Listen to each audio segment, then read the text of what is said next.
right? So at the heart of the NHS New Deal is a belief that all of us, no matter where we live or who we are, should have an equal chance to live a full and healthy life. But hostile environment policies, and by that, what we mean is embedding immigration controls into public services, have eroded the universal founding principles of our health service. These policies, including charges for healthcare and sharing of patient data with the Home Office, deny care to thousands of people. These kinds of harmful policies are driving discrimination, exclusion, and health inequalities for minority communities. But we believe the NHS should be there for everyone, no matter what their immigration status, no matter what their ethnicity, the colour of their skin. Right now, we know that there are people there who need the care of a doctor, but who live in fear of seeking help. What's more, the government's proposing more immigration and NHS reforms that are going to make the situation for migrants even worse. So fixing this scandal is a really central part of the NHS New Deal. And that's why we decided to put on this event with our friends from MedAct, Migrants Organise and the Patients Not Passports campaign, so that we can delve into what these policies are, how they're impacting people, and what we can do about it together. So just to give you a quick rundown of tonight's agenda. First, I'm going to hand over to Alia, who's an Access to Healthcare organiser at Migrants Organise, and she'll be doing a short presentation on the hostile environment within the NHS. She'll be talking about how you can help, and there'll also be an opportunity for you all to ask some questions after she's spoken. So if you want to ask questions to her in the chat box while she's speaking, then please do that and we'll collect them for the end, for the Q&A at the end. Then after the Q&A, we're going to hear from my co-host Rajni, who's going to give an update on the NHS New Deal campaign. She's going to run through our organising plans and talk about how you can get involved. And then finally, I'll be running through the key asks and actions that we need you to take to help build support for an NHS New Deal and to win an NHS that works for everyone. Lastly, if you're on social media, please help us spread the word by using the hashtag NHS New Deal. So you probably had enough from me, so I'm going to hand over to Alia to kick us off. And yeah, like I said, remember there's an opportunity to ask questions at the end. So please do post any questions that you have for Alia in the chat box, and we'll try to answer as many of them as we can. Over to you, Alia. Thanks so much, Wiz, and thanks so much to the whole of the Just Treatment team for having me here this evening. And it's really great to see a few familiar faces, but also many unfamiliar faces to be talking about the Patients Not Passports campaign and the hostile environment in the NHS. I started this role with Migrants Organise back in October 2019, and the first person I met when I kind of joined was a young guy called Simba Mojakachi. I know a few people here will have seen this video, but I'm actually gonna not hand over to me yet, but actually to a short clip of Simba to kind of do some of the talking and introducing first. The helmet is to protect the hole in his head, the skull removed because of a catastrophic stroke that had left his brain swelling dangerously. I had a very bad headache. Then I woke my partner up because it was straight on my temple. I knew something was wrong. I remember shedding tears and I was like, I'm paralyzed. This was on the 5th of June. He was 29 years old. For 2 weeks he lay in a coma. When he woke, he was presented with a bill from Sheffield Teaching Hospital for just over £93,000. I'm not sure if many people have ever had a bill like that in their lives. Even people. Can you afford any of it? No, but if I had the chance, if I could pay, I would. Being in Britain, you don't think, oh, I'm going to get charged this amount for an operation, which is life or death. Simba came with his family from Zimbabwe when he was 14, but while here, the Zimbabwean authorities issued a warrant for his father's arrest. An application for asylum was refused, and Simba is now classed as an undocumented migrant, and therein lies the problem. The rules for charging overseas visitors have been tightened up considerably in the past few years, with the NHS legally obliged to ask for upfront payment for any bill over £500 before any non-urgent treatment. If those bills are not paid, the Home Office is informed, and they say quite explicitly that this could affect any further immigration application. Tonight, the Trust said if a patient requires urgent or emergency care, our priority is to put the welfare of the patient first and provide the treatment necessary. However, they said they were legally obliged to follow the process set down nationally by the NHS. And they added they understood the position Simba was in and had been working with him to ensure he is aware of the options he has available. Last night, a Justice for Simba campaign was launched to fight what his supporters say is a hostile environment for migrants needing the NHS. The point that several health secretaries have made is that this is a national health service, not an international health service. If people are allowed to work, they pay for the NHS. And also the NHS recruits a lot of international doctors and nurses. They haven't said that because it's not an international service, they should only recruit nationals. Even before the stroke, the bills were piling up for treating a blood condition, to the point Simba had started missing appointments. What isn't known is if this contributed to the stroke, and he still needs an operation to cover that hole in his head. Thanks for sharing that. I'm so glad that it was able to work in the end. And I hope that my internet's going to stay stable for the rest of this meeting. Okay, cool. I think what's really important to know about Simba's case is that it isn't an accident, and nor is his case isolated. Over the last few years, we have seen the growth of the hostile environment in this country. It is as a result of a concerted attempt by the government to demonize migrants, to push vast sections of our communities into the margins of society. It is these policies that created the Windrush scandal, policies that are still in place today. Under the hostile environment, we've seen schools forced to share children's data with the Home Office, landlords forced to check people's immigration status before renting them a house, doctors and nurses turned into border guards, blurring the line between immigration enforcement and the vital public services that people need to live. It's not an exaggeration to say that the NHS, in fact, all of our public services, are being turned into the new frontiers of border control.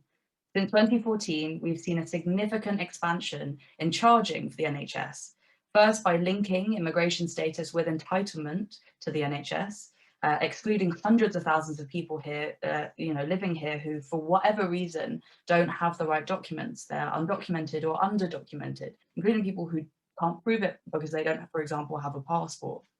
It's not often obvious, I think, but lots of people are or become undocumented for a variety of reasons. You know, the people that the press likes to call illegal immigrants, people that many people are simply priced out of being able to afford leave to remain, which costs thousands of pounds, not to mention legal fees to navigate our extremely complicated immigration system.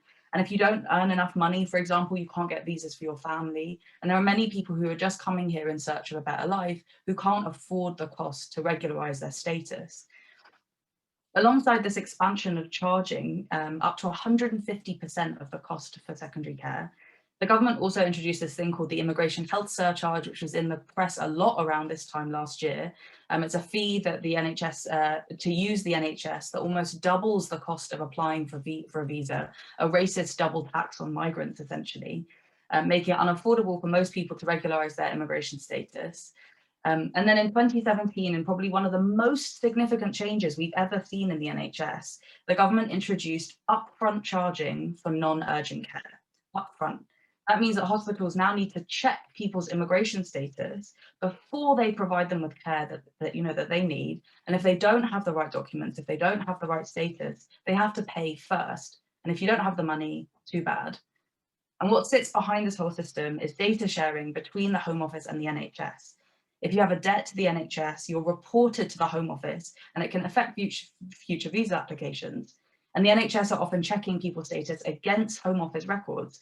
So people fear coming forward for healthcare in the NHS in case it might lead to immigration enforcement. the information being passed on, and it being used for the purposes of deporting them or detaining them.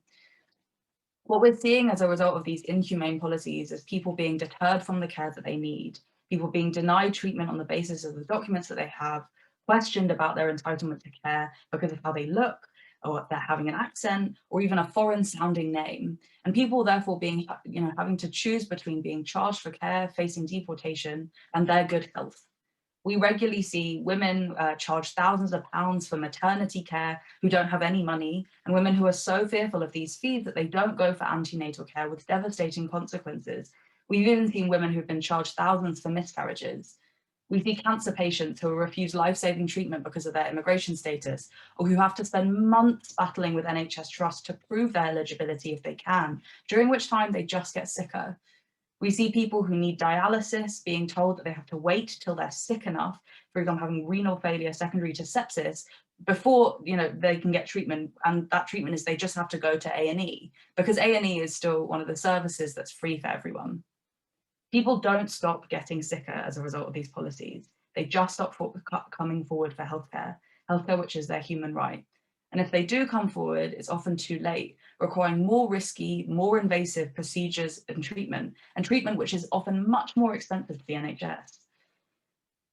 These hostile environment policies are thus often literally a death sentence for people. I'm not actually going to go too much into this part about coronavirus, but I do hope someone asks about it in the Q&A. And I think it's really important to recognise that these policies have to be seen in the context of the rise of the far right globally, driving divisions and hatred in society. And the biggest representation of the rise of the far right, of the institutionalisation of racism, is the hostile environment. It embeds racism into the heart of society through our public services, normalising discrimination, asking people to make judgments about someone's entitlement on the basis of how they look or sound, and making it part of people's jobs to deny them services that they need to live because of their immigration status. That is why our fight against racism in the UK and for public services for everyone has at its heart the struggle that we must make together against the hostile environment and against all attempts to divide us. Most importantly, the hostile environment seeks to turn everyone whose role it is to care and support the most vulnerable in society into border guards. And that's what we must remember when we build our campaigns. Everyone who's now being recruited to be a border guard, we must now recruit to our campaign to be fighters for justice, for equality, and to stand up for everyone's rights. That is ultimately the mission of the Patients Not Passports campaign, which is a broad and inclusive and collective mass campaign based on universal and collective principles that unites us against the forces that seek to divide us. A little bit about the Patients Not Passports campaign. It was started by Docs Not Cops after an activist collection of healthcare workers after the 2017 introduction of upfront charging, where they were taking direct action to try and oppose these new measures. We, Migrants Organise, we got really involved because we were seeing the impact that it was having on many of our members, their fear to come forward for healthcare, and the huge charges that they couldn't afford that they were receiving. Other organisations like our friends at MedAct, which is also a charity that supports healthcare workers to take action, got involved, as did the New Economics Foundation, who do lots of research. And there are many, many groups across the country, of which I think a few of the people on this call are actually a part of, who are organising against migrant charging in the NHS. We have created a toolkit, which you can find on the next slide and at patientsnotpassports.co.uk. And it's essentially a toolkit to help you support someone who's being charged for care or being denied care, to find out a bit more about the policies and also learn about how you can take action to get involved in the campaign, how you can start, local groups who might want to get involved in fighting against NHS charging and convincing NHS Trust locally that this is not a policy that they should be supporting. I want to just talk really briefly a little bit again about Simba's campaign, which you saw at the end of that clip there. One of the things that we've been doing is supporting people like Simba who have faced huge extortionate bills that they're never going to pay off, to start campaigns to essentially to win, their immigration status, to try and get their these extortionate fees written off, and also to campaign for justice and dignity for everybody. Simba's petition has now more than 66,000 signatures and was raised in the Houses of Parliament, but we want to get more. And one of the things I'm going to ask you to do today is to support his campaign. So actually, which brings me to the end of the thing, because I know that we've got not loads of time left, but there are two things that I want to ask you to do. The first thing is sign the petition to the Department of Health and Social Care to end the hostile environment in the NHS.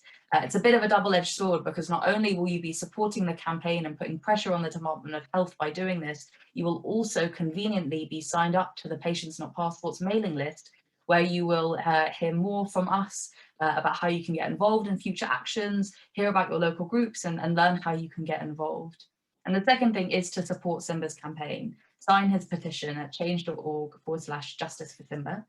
We've had to delay doing his petition hand-in because of coronavirus, but in the meantime, it's been an opportunity to spread the word, to get more signatures, and for more people to get involved in this fight against the hostile environment. On the final slide, there's just my email. So if you do have any questions that we don't get to answer today, please do feel free to follow up, and I can post it in the chat too.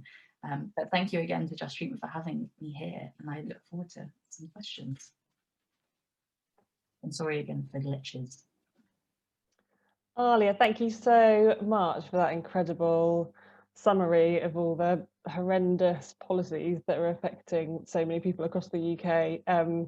There was a huge amount of information in there, and I'm sure that people are going to have questions, yeah, and might want you to expand on some of those points. But yeah, thanks so much for the summary. Like, it's really amazing to hear about all the work that you're doing at Migrants Organise and MedAct and the Patients Not Passports campaign.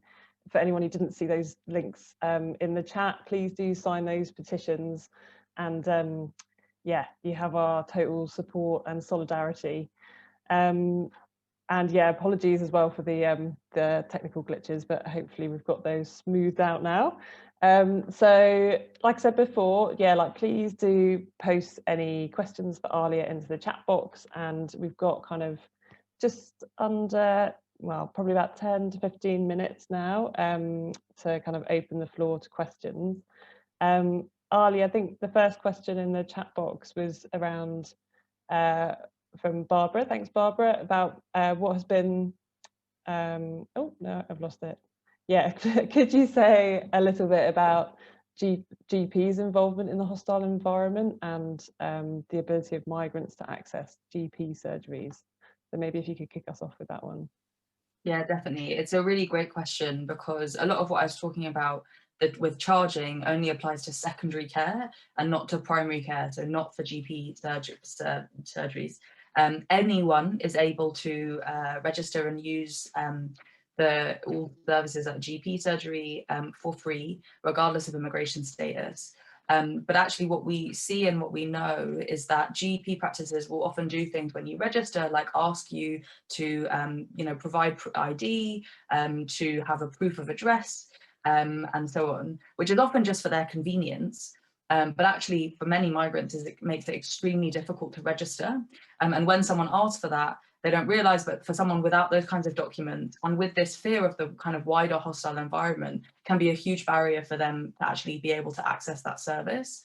And I think the other thing that's happened as a result of the hostile environment is that this kind of mentality of and practice of questioning someone's entitlement and eligibility for care has sort of filtered through into many different aspects of the NHS. So people, without knowing the policies, think that it's their responsibility to be checking someone's immigration status when they register. It's, you know, there's no policy that says this. In fact, government policy advises otherwise. But actually we do see, you know, often people in GP practices just asking kind of routinely for someone to prove their entitlement, which is, as I mentioned, right, a real problem. Those, I mean, I think those are kind of the main barriers. But as I mentioned, it's really important that people do know that GP surgeries are free for everybody. Anyone can register. You actually don't need to have any proof of ID. You don't need to have proof of address.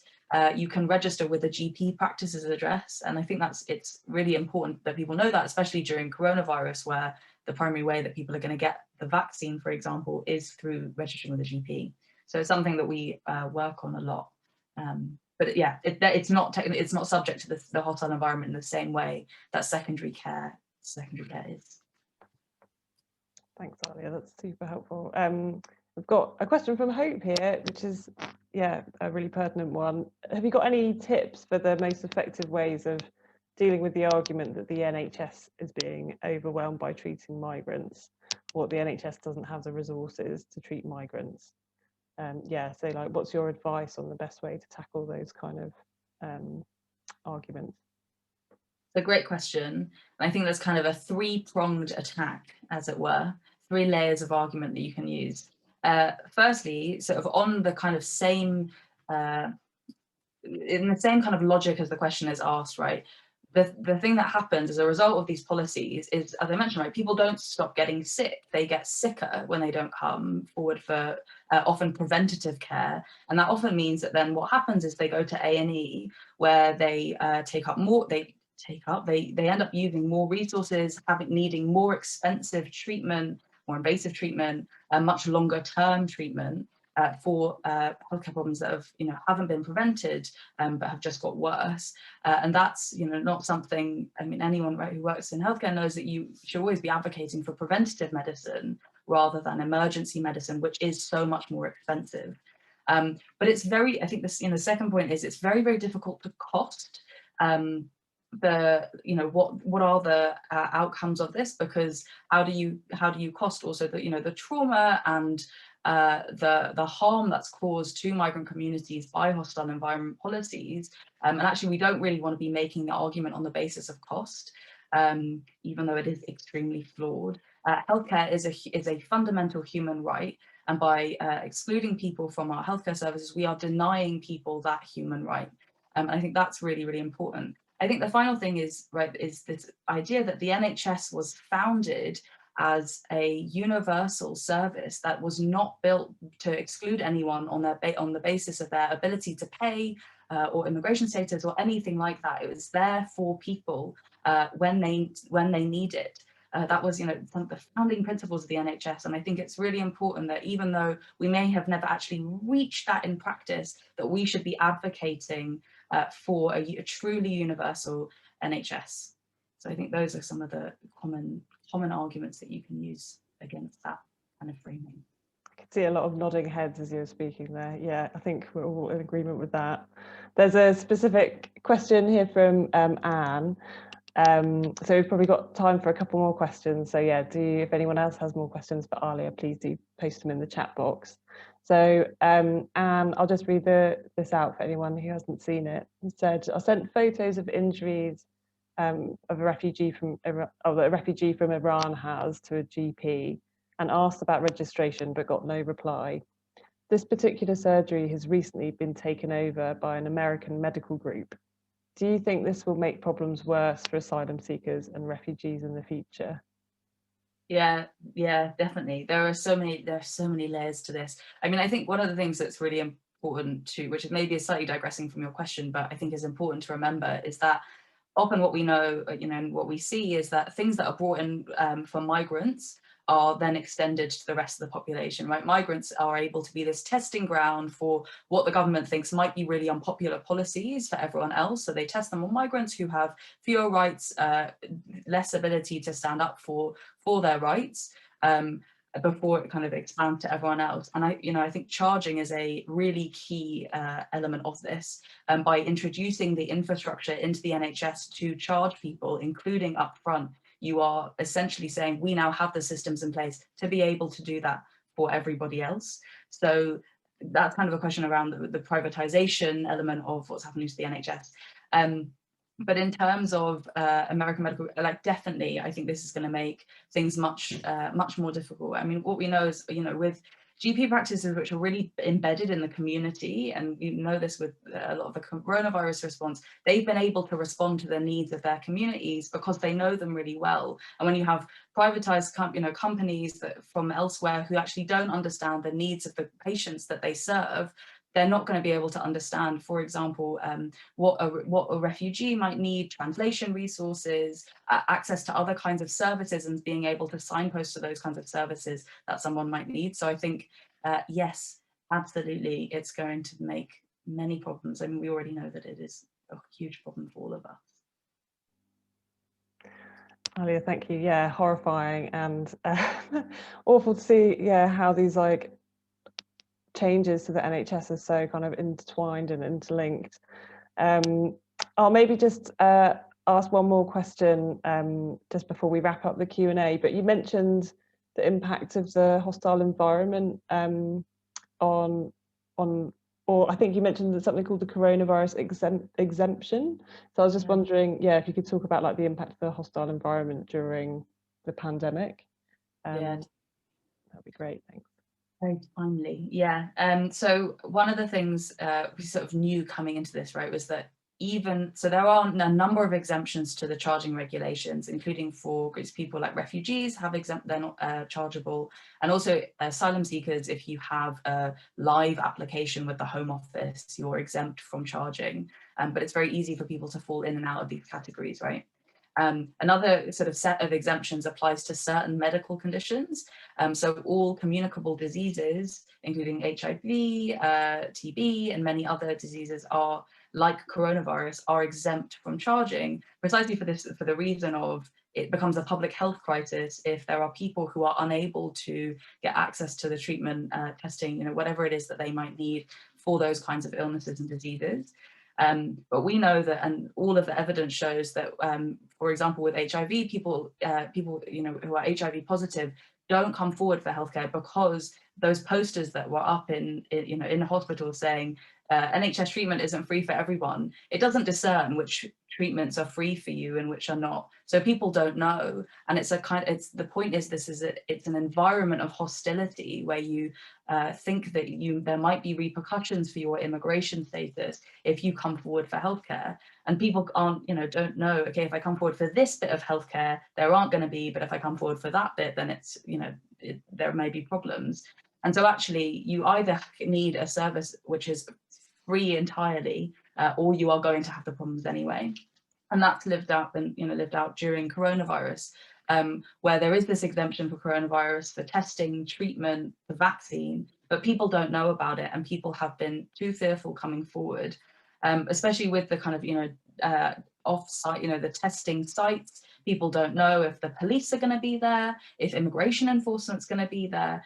These are kind of fears that are borne out in people's minds because of these years of hostility. And so people haven't been coming forward to get the testing and treatment that they need. I think one of the things that's been really interesting is there's been a lot of talk about, like vaccine hesitancy amongst BME communities. But the elephant in the room is the hostile environment, right? That actually for a lot of these communities, it's not about the fact that they don't want the vaccine, it's that they aren't able to get it, and they've been shut out of healthcare and been told that they are not eligible, that they'll get charged, that they could fear for their immigration status if they come forward for healthcare, that they don't come forward, and they don't trust the government fundamentally. And that's kind of leading to all of these problems. So I think, to address coronavirus, to address the wider problems caused by the hostile environment, you need to have an end to the whole system. Absolutely, completely agree. Wow, Alia, that was incredible. Thank you so much for that amazing presentation, and just completely, I feel like I've learned so much in such a short space of time, and I hope that others feel the same, and thanks to everybody for your questions in the chat as well. On behalf of all of us, thank you so much for everything you're doing, Alia, and we like I said, wholeheartedly support everything, and hopefully everyone's been able to sign the petitions that got shared in the chat box a bit earlier. So I mean, that it is a pretty bleak picture, but the good news is that we're all here together, like keen to do something about this, and that there are loads of people working to change the situation. So now we're going to go on to talk a bit about what we can do together to win an NHS that works for everyone, regardless of who we are or where we live, and ending the hostile environment and other forms of racism in the NHS is one of the demands of the NHS New Deal.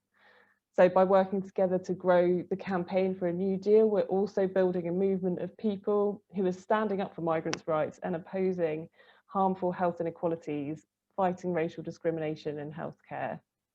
So I'm now going to hand over to my co-host Rajni, who's going to run through where we're currently at with the NHS New Deal campaign. So without further ado, I'm going to pass over to Rajni. Thank you, Wiz. I hope you can all hear me okay on here. Is it clear, Wiz? Yep, loud and clear. Fine, okay, thank you.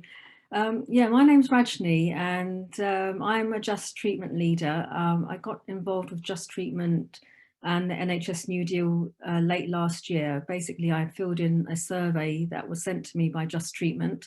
And this survey really struck me because it was asking me about my views on the NHS, what I thought, what I was worried about, what I wanted to see for the NHS in future. And to be honest, the NHS is one of the things that actually does keep me awake at night because I do worry about the future of the NHS. And as we've just heard, the picture there sounds quite bleak, but I'm here to tell you that things are really moving, with people power moving really well, and a lot can be done to help the NHS. I'm very passionate about it.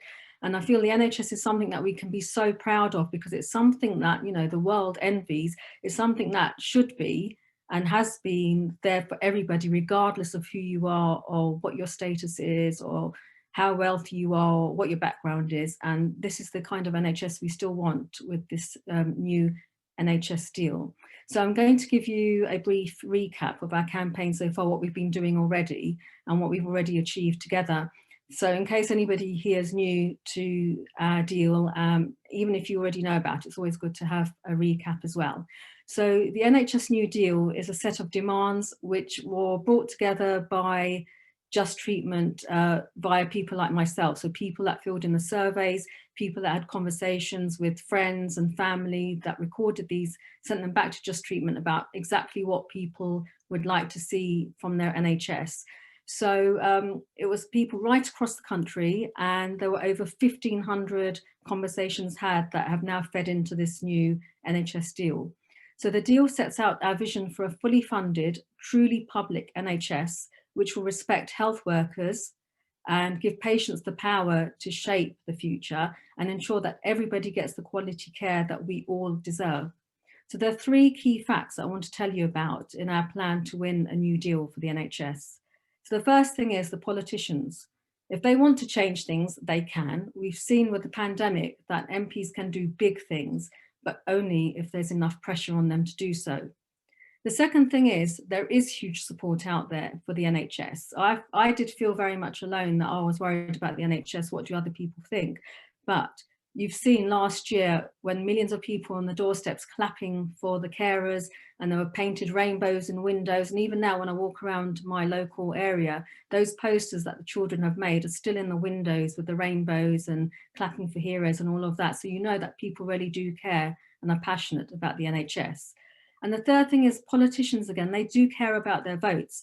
Many of them in the last election won by quite slim margins. So we can use this to leverage MPs to hold them to the promises and show that if they don't back a new NHS deal, then they could lose in the next election.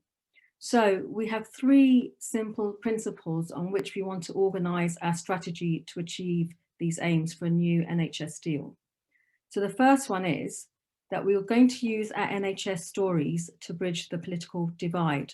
So in other words, people from across the whole of political spectrum, no matter who you are, what you believe in politically, that we all work together for our NHS and use our NHS stories to bridge this political divide. I just want to check that we can see the slides okay, because I can't see them on my screen. So I'm just checking that, please bear with me. Yeah, we can see them fine. Okay, and then the second principle is using our relationships to move people to action. In other words, we are more likely to believe the people who are around us, our friends, our family, our neighbours. They're the people that we trust. So we're going to use our relationships in order to move people to action. We heard about Simba's story there. So we don't know him, but we do feel connected to him with his story. But we have people in our own lives that will have stories about the NHS and what they want to happen or what has happened to them, mixed experiences. So we want to use these to move people to action.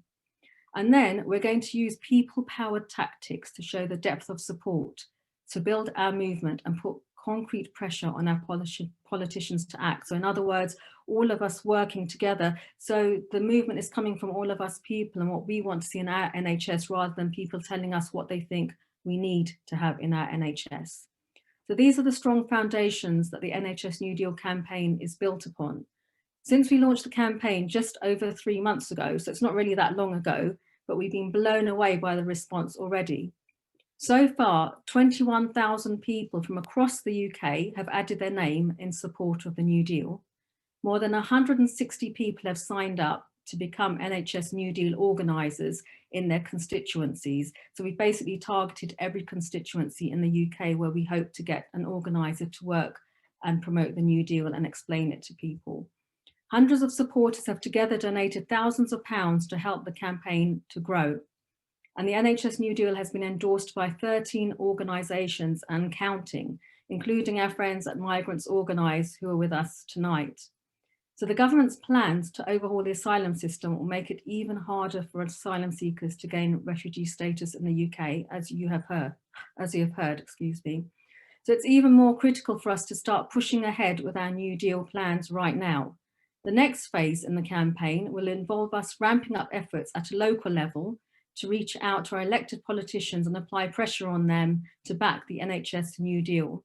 So in the coming months and weeks and months, the NHS New Deal organisers will be taking a lead on arranging meetings with MPs in their local constituencies to talk to them about the New Deal and to persuade them to support it. So a key part of this is identifying patient stories and testimonials from people within all those constituencies that can really powerfully demonstrate to MPs why we need change. These stories are one of the strongest tools we have in pressuring MPs to act. After all, if people feel close to something, they feel related to it, then they are more inclined to act upon it, rather than all of us being statistics and numbers within the NHS. And this will really have a powerful impact telling people their stories. Like recently, the TUC ran a very similar campaign. It involved holding local meetings with their MPs and key workers in their constituency to share powerful personal stories and call on the MPs to back a pay rise for the key workers. And through this campaign, the TUC managed to get a number of MPs from across different parties to sign up to the pay rise call, and including Conservative MP Ian Duncan-Smith. So it's vital that this work doesn't just come from one individual. MPs will take these meetings much more seriously if they know there are many people in their constituency who are behind the New Deal.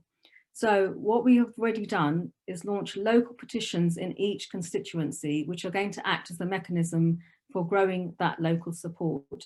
So we're asking people to sign, we want at least 50 petition signatures so that we can then take this petition forward to the local MP where they can hold their meetings with the MP. And actually, we've already had some success in Bristol. We've managed to reach the 50 signatures, and Dermot is going to tell us a little bit about what's happened in Bristol since they've achieved that target. Yeah, thanks so much, Rajni, and hi, everybody. Yeah, just to say really, really quickly, the Bristol West petition, which is something that you can search and see what the level of constituencies you have and number of signatures you have in your constituency. Hope might be able to share the link for that. I've just put her on the spot a little bit, but she should be able to find it for you. And it'll let you to see how many people have signed up just in your area. And so we got to about 30 a few weeks ago, and then with a little bit of a blitz of the different people that were involved, we sent out mostly through kind of like through WhatsApp groups and sharing through through WhatsApp mutual aid groups and other things like that, and friends groups in the area. We managed to get over the 50 and then on up to the 60. And so that meant whenever which we did last week, wrote an email to our local Labour MP, Thangham Debonair, asking for a meeting. We were able to do it with the strength of 50 of her constituents. So it means that we think she will be much more interested to hear from that, and she will feel more pressure to engage with us. And fingers crossed, when we have that meeting, we'll be able to bring as many of those 50 people along to it on a Zoom meeting and get the result that we want, which is her support for the NHS New Deal. And it's really straightforward. So and it's actually quite fun to try and get to that magic 50 number. So I'd really encourage people to have a look at your constituency, see how well you're doing, and yeah, reach out to everybody you can think of that lives close by and try to get them involved. And then you'll hear a little bit more now about how you can step up to get the meetings with the MPs once you've hit that target. Thanks, Rajni.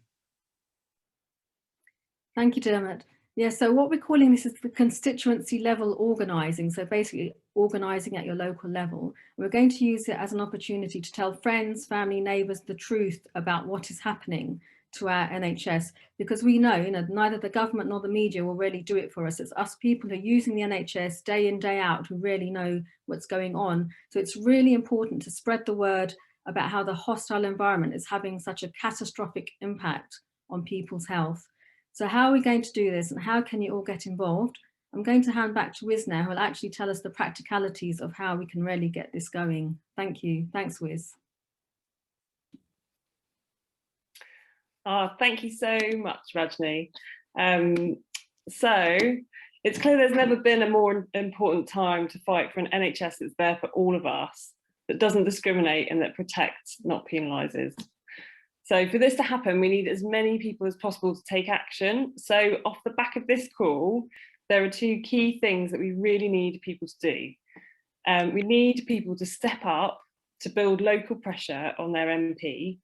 And the second thing is that we need people to spread the word to friends, family and neighbours about the campaign and bring people on board. So if you haven't done so already, here's how you can get stuck in right away tonight. And just a flag that we might pause the chat function when we share links so that they don't get lost. So on that first point about pressuring MPs, we're now posting a link in the chat box. This link will take you to a simple form that you can fill in to say that you'll step up to organising your constituency for an NHS New Deal. It's these local organisers who will take a lead on arranging the local meetings with their MPs in the coming weeks and months. And thanks so much to everyone on the call that's already made this commitment. It would be absolutely amazing if as many more people as felt able could step up tonight. It doesn't matter at all if you've never done anything like this before. We'll provide you with all the training, resources and support you need every step of the way. We've already had over 160 people step up to organise so far in the campaign, and that's amazing. But with 650 constituencies, we're going to need many more. So if you think that's something you might be able to do, please click on the link in the chat and fill out the form. We really need to hear from you. But we also know that not everyone will be able to take on a role like this, and there's still other vital action that needs doing in terms of spreading the word to your friends, family and neighbours about the New Deal campaign. So we've made an easy social media action that you can take tonight. On the chat, we're just sharing some links. So just click the links now to share the NHS New Deal on Twitter and on Facebook. If you're not on social media, that's also fine.